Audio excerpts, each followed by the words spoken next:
Ladies and gentlemen, I want to do one more. It's called silencing. Ladies and gentlemen, we are under the different guise of that many different things. Our freedom of speech is being silenced.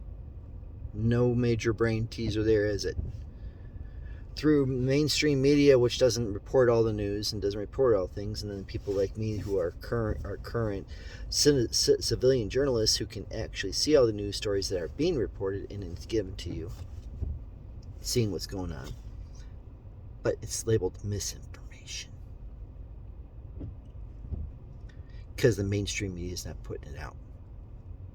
It's called selective. That's what they did. That's what they did many times in many different areas in humanity. Telling you what you want, telling you what they want you to hear.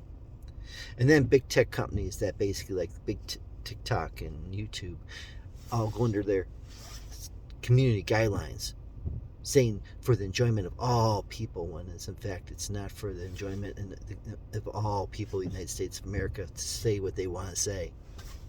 Providing the guidelines that it's not racial, or that's not racial or vulgar or anything like that, or anything directly bad like that, but just say how they feel, being perfectly respectable.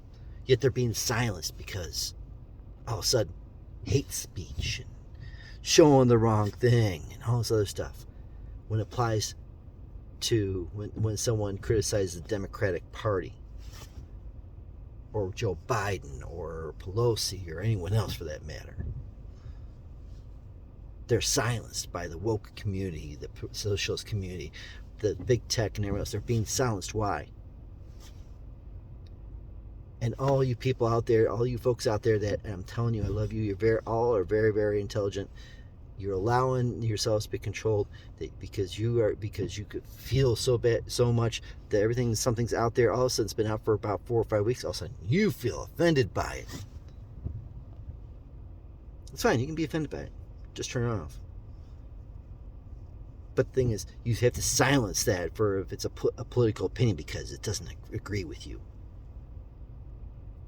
So they change the guidelines, change the rules so that it just tightens it, so it makes less and less of it, so only they hear what you want to hear. Ladies and gentlemen, I have one thing for you to understand. The more you set guidelines and the more you set conditions to silence someone else, sooner or later, when it comes time, the government will have enough power to silence you. That the same conditions that silence other people that you don't want to understand, not by the people that are there, but by the main people that are doing the conditions, will silence you. Maybe you should think about it next time you try to silence the voice of America.